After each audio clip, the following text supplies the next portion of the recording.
அந்த காலம். ஊசி போடாத டாக்டர், சில்லறை கேட்காத கண்டக்டர், சிரிக்கும் போலீஸ், முறைக்கும் காதலி, உப்பு தொட்ட மாங்கா, மொட்டமாடி தூக்கம், திருப்தியான ஏப்பம், நோட்புக்கின் கடைசி பக்கம், தூங்க தோள் கொடுத்த சக பயணி, பார்த்த நொடியில் உரிமை எடுத்துக்கொள்ளும் பால்ய நண்பன், இப்போவும் டேய் என அழைக்கும் தோழி. இரவு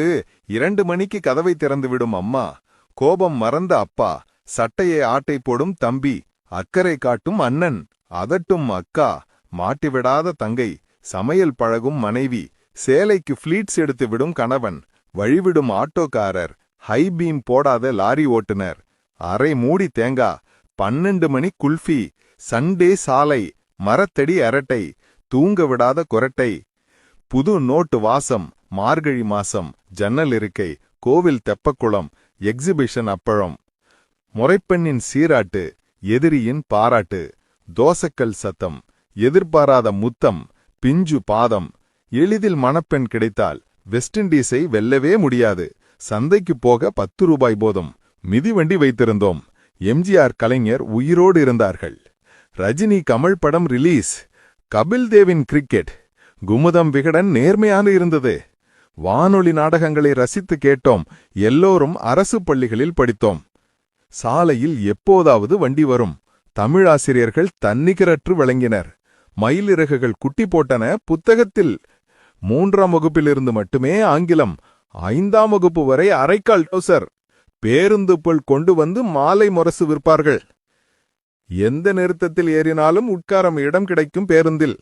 7 கழுதை வயசானாலும் நமக்கு திருஷ்டி சுத்தும் பாட்டி,